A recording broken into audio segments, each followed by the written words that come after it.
Did you know that nearly 7 out of 10 Black Panther Party members were young women? And that in addition to providing free breakfast to school children, the Black Panthers established all kinds of free services around the world. From Oakland, California to Auckland, New Zealand, a new book titled Comrade Sisters details the story of the Panther women in their own words.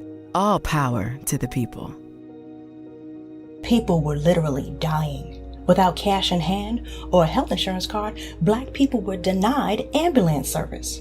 My parents did not want me doing this work, but it so happened that one of my mother's friends had to be rushed to the hospital.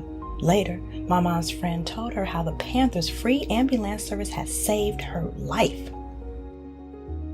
The Black Panther Party is the reason why my mother could openly support me as a queer person, coming out at age 12. The party was the only Black organization in the country that had a commitment to working with queer people. Before we began sickle cell testing and education, the doctors said it was a Black disease, and therefore, there was no funding for research. They really didn't care.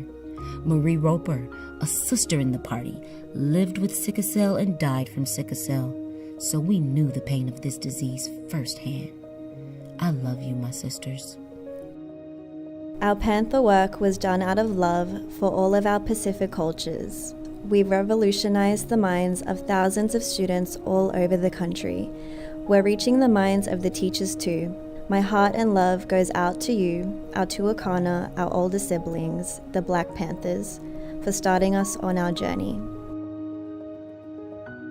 Aisha would want girls or women of all ages to know that historically, women have always been an instrumental part of our fight for justice. My mother would often quote a Ghanaian proverb, "If you educate a man, you educate an individual, but if you educate a woman, you educate a family, a nation."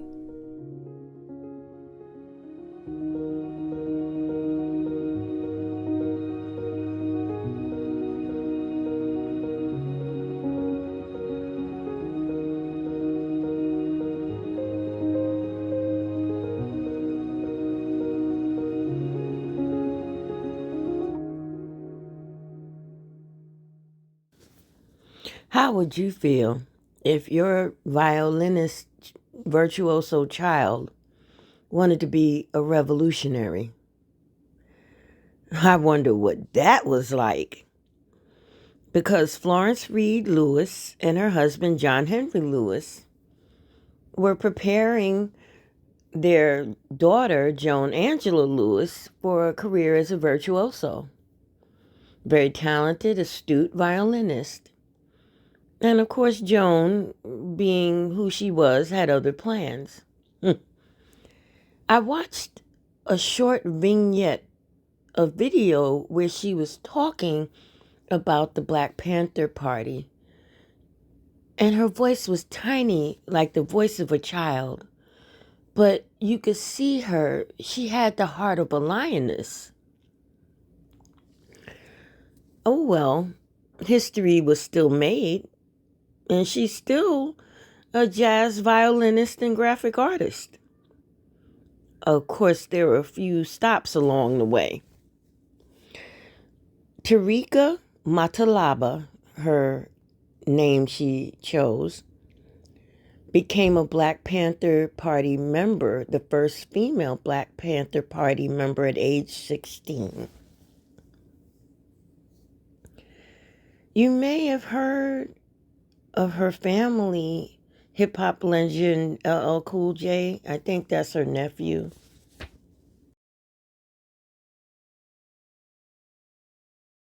What are we doing daily?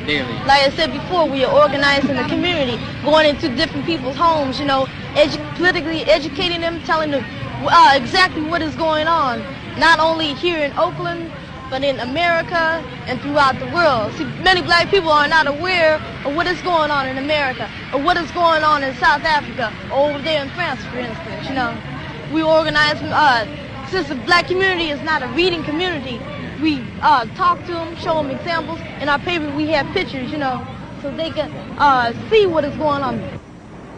And then after they learn what is going on in the Black community, then they can step forth and try to change themselves. Okay, thank you very much. Thank you. Thank you. Thank you very much. these two grown men had this kid, and then they started punching him in the face like he was a grown man. And it really just shocked us. It still shocked me to this day, because this was something I had never seen, never witnessed. And so we started screaming at them to stop, to pick on somebody your own size. And pretty soon, everybody in the crowd, which was predominantly white, Asian, and they started screaming at the two men too, to stop hitting this kid. And these two men just happened to be police. So they radioed in for some more police to come. A riot broke out. We left, myself and my friends, we left home. It was on the news that night. And I was praying my parents didn't see it, because I would still be on punishment about now. And but that really was a wake-up call for me. We had seen what was happening on the news with the student sit-ins in down south in Alabama and Mississippi, and we started hearing reports of the lynchings and the mass murders, and things all the atrocities that were happening down south. And it was something that we saw on TV, but my parents really sheltered us from that reality. But as it became more and more and more apparent and we began to see more incidents like that here, my cousins were involved in putting together a whole Black Studies department at the Old Merritt College. They were organizing there. Matter of fact, some young men had come up here from Lowndes County, and they brought the symbol of the Panther that was used on the voter registration forms. Kenny Freeman, Vincent Lynch, Ernest Allen, Isaac Moore, Dave Mudavada, Fritz Pointer. I can name some more.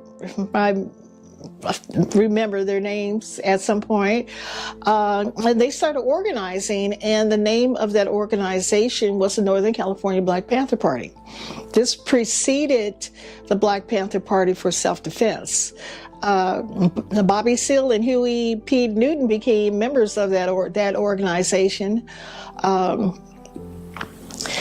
After Malcolm X was assassinated, a year after, his wife Betty Shabazz came out here to San Francisco to do an interview, and with Ramparts magazine, and my cousins were a part of that, bringing her here. Matter of fact, she stayed at my auntie's house, and at some point after that, the Northern Black Panther Party dissolved. There was a split in the members of Northern California Black Panther Party, and the Black Panther Party for Self-Defense was born in Oakland. I must say that the Northern California Black Panther Party brought people from down south here firsthand. They interviewed people and had us talk to people who were here, who had been to Vietnam and Cambodia. So we had firsthand information from there. We started getting firsthand information from people who had actually been to these different parts of the United States, who were involved in politics, and who share their experiences with the Bay Area, and that was a rude awakening. And so my involvement at school, we decided we wanted a Black student union, and we wanted a Black history class, And we wanted a day to celebrate the life of Malcolm. And we had a lot of demands, but they had other clubs, they had other classes, they had French classes, they had all kind of other history classes, key clubs and stuff, but it really didn't pertain to African American people on campus. And so as I learned from my elders then more about the history, about all the loose generalizations of what Africa was. No, it wasn't a jungle. That they had civilization. That this is where the beginning of all of humanity came from, and of not Egypt but ancient Kemet, of the great pharaohs, the dynasties of that time, and how they actually came from southern Africa and moved up the Nile and then established universities then of all their creations and the personalities who came out of there, and how humanity spread to all over the world. That just blew my mind, and we wanted to know more about this. We wanted to actually read books from our elders who had devoted their lives to uncovering this information, like Dr. John Henry Clark and Frantz Fanon. We had to read that with the dictionary. I'm still reading it.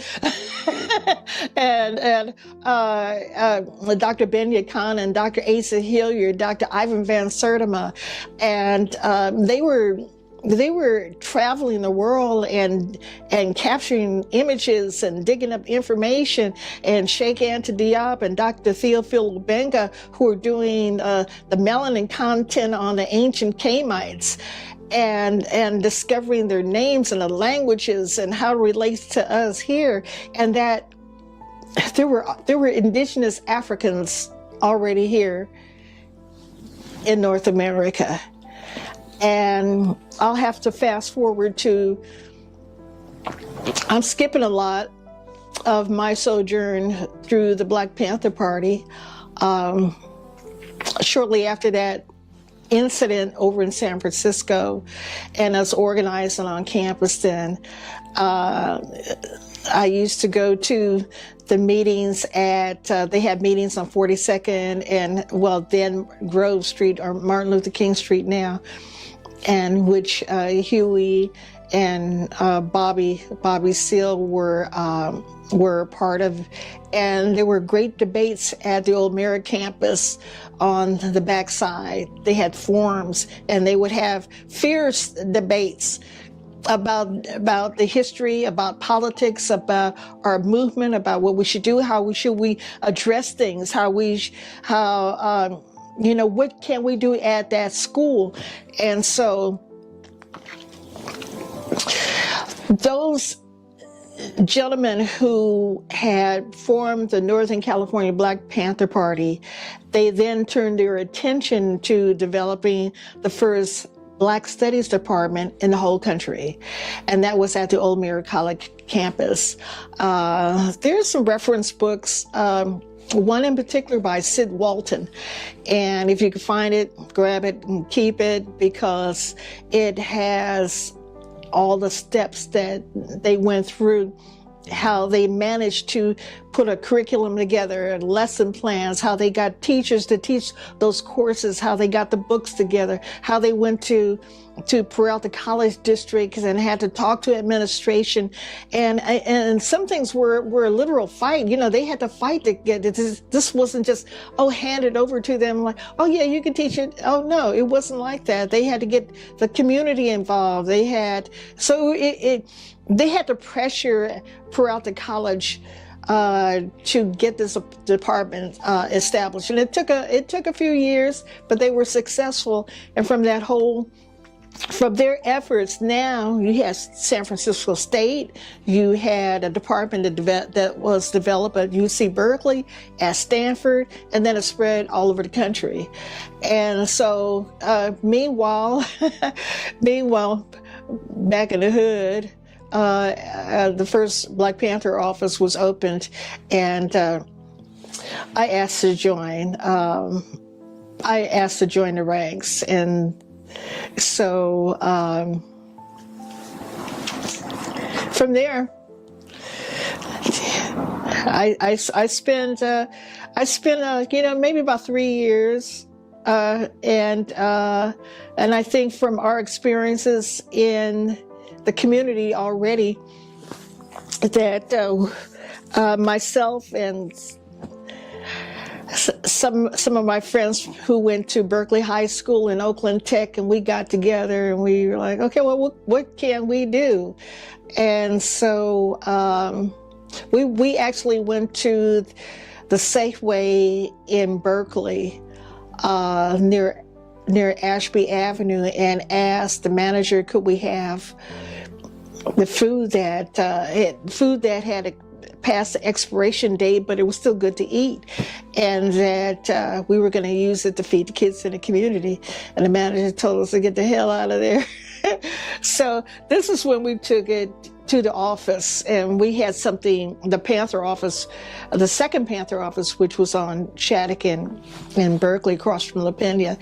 And so we got something typed up, and we went back and asked the manager again, really nicely. We didn't go in there with guns or anything like that. We went in there humbly and just explained our program, gave him the literature. And the man told us he was going to call the police. So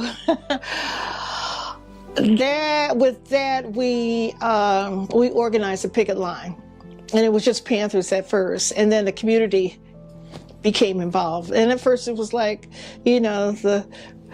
the elders in the community would come up, baby, what y'all doing here? What y'all doing with this sign? Because it was one of the only places in South Berkeley to get food. And so we started giving out our leaflets and trying to explain why, we were doing what we were doing. And so pretty soon, the whole concept spread, and the community took over the picket line. Then it spread to 27th and West, and there was another Safeway there. And then that one really got the big publicity as the first, but there was one before that. And so from that, breakfast programs sprung up all over Oakland, the East Bay, San Francisco, and then it spread nationally. And what happened with Oakland Unified adopted our program. And so if your parents or grandparents ever had a free breakfast with Oakland Unified School, or went to any of the Panther locations or churches, that the membership went and cooked, cleaned, washed dishes, peeled potatoes, got the eggs and bread, and distributed to the community. That was the youth, the teenagers, and Oakland Unified adopted it. Children's Hospital was another, was also inspired by the Black Panther, youth of the Black Panther Party, in terms of sickle cell anemia research and testing. Because prior to that, they were calling the police on parents who were constantly bringing their kids in because they were sick from sickle cell. They had no information on sickle cell anemia, and they thought these parents were abusing their children. And I know of one family who could,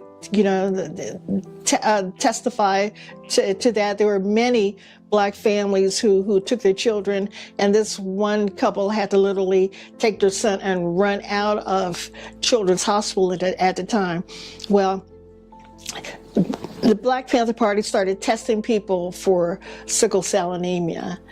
And so actually, I'm going to backtrack a little to how the whole medical and the health, free health clinic started. It actually started a little before, and that was with Dr. James Jackson. And there was another team of, remember I told you there was a team of doctors at my Uncle Joel's office. There was another team that built a doctor's office it was called the Arlington Medical Center, and Dr. James Jackson was a part of it. and a couple of us went over there. My Uncle Joel was a friend of Dr. James Jackson at the Arlington Medical Center, and we asked him to treat panthers because that fall had rolled around and we all got sick. This is like in 1968, maybe late 1967. And so he started treating us. And then about a year later, a few months later, I have to go back and look at the timeline. Dr. Talbot Small came into the Black Panther Party, and he opened up a free health clinic. But I think the foundation had already been set. It was not like we never had health care in Oakland for Black people, that we never had doctors, that we never had a system of our own, a barter system of our own, that these doctors never came to your house. We did. The survival program sprung up where we, with the food giveaway and clothing and other services, the elder services, escorting services, the shoe giveaway, and all these survival programs that we had, free legal teams. Well, prior to the Black Panther Party even starting, we already had these things in the community, and they were called businesses. We had, I told you about the doctor's office my uncle built. He's not the only one. It was Dr. Brown on Ashby. He turned his home into a doctor's office.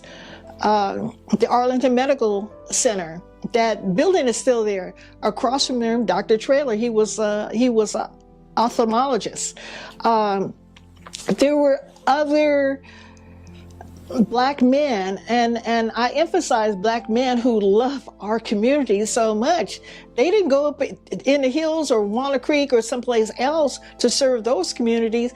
They served Black people here in the community. And it wasn't a big stack of papers, or was it, a real high price to pay on a monthly basis to, like Kaiser and all, these other hospitals who are really ripping people up, ripping people off. Okay, that's a whole nother conversation. It was Black men who had family here and regarded their neighbors as family. And Dr. Lewis would come to your home.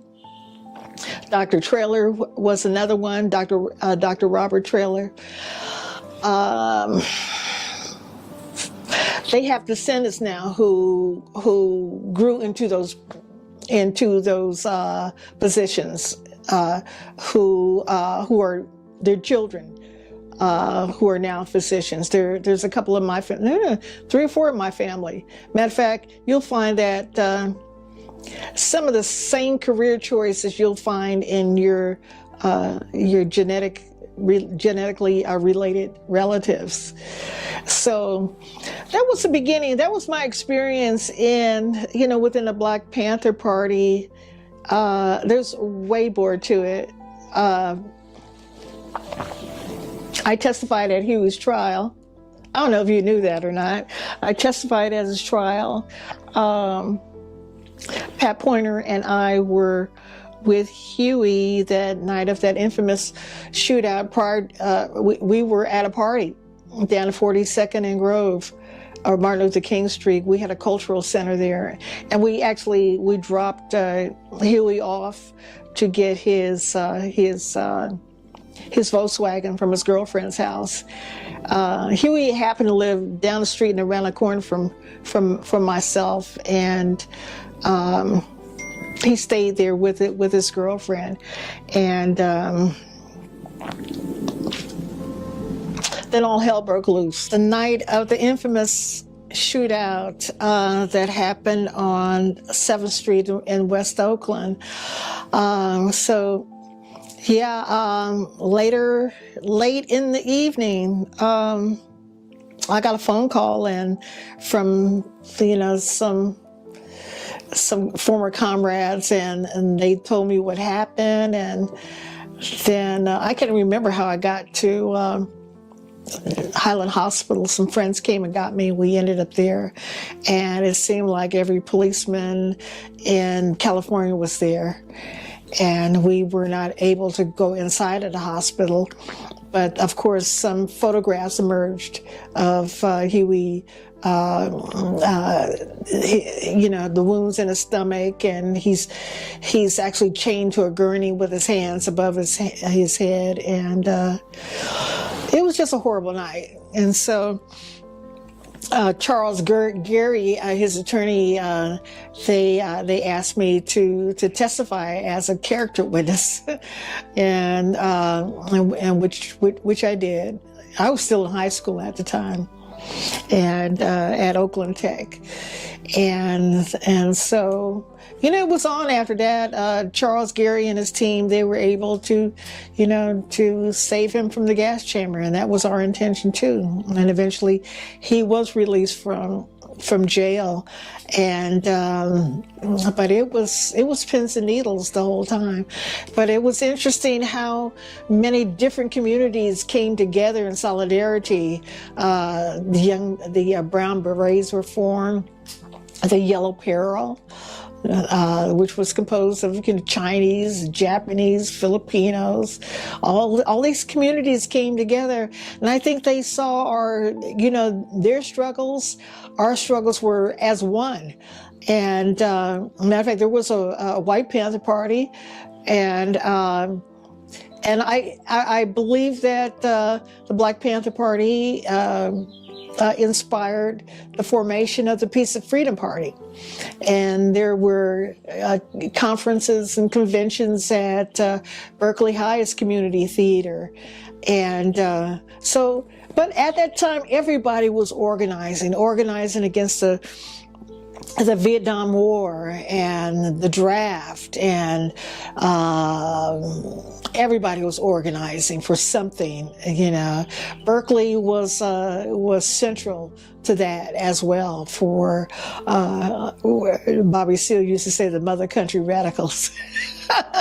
And Berkeley was a totally different place. I think people were really open-minded then. At that time, there were a lot of communication, there were a lot of discussions, a lot of debates, a lot of sharing of information. People came here from all over the world. And I think after, even a couple of decades later, like in the early 1980s, is when Ballet Africain, after Ghana had won its freedom from being colonized and its statehood, that people started coming here to go to school, and people here from the Bay Area made that possible. And so when Ballet Africain was invited here to perform, they stayed, and they had families, East Palo Alto, Oakland, and they became teachers of the culture of West African dance, the songs, the drummings, the dances, and the difference from different parts of Africa, from Senegal to the Congo, from Nigeria to Ghana. And they shared the languages, they shared the food. And just think, beforehand, we had never met anybody directly from the continent. Now you have, there's dozens of Ethiopian restaurants all up and down Telegraph Avenue. There's chapters here from Ghana, from Senegal, you meet people all over now. And it's because of the youth, Black youth here in the Bay Area, that made that happen. There was Professor Simmons up at UC Berkeley. He taught environmental studies there, and he actually erected a shanty town on the south side of UC Berkeley's campus. And at that time, Berkeley had called in the National Guard because of People's Park and all the other demonstrations that were happening up there, and it was in an effort to get UC Berkeley to divest in apartheid, which happened. Opened up in South Berkeley with Professor and Dr. Wade Nobles was a part of that. One of our assembly members, Keith Carson was involved in that. A number of people were involved in that. I used to help out with that, and we were able to help get Nelson Mandela released. So when he was released from prison, and he was able to travel, he came to Oakland, and that's why. Because the young people here in Oakland demonstrated, fought, changed legislation, put pressure on businesses and corporations, economic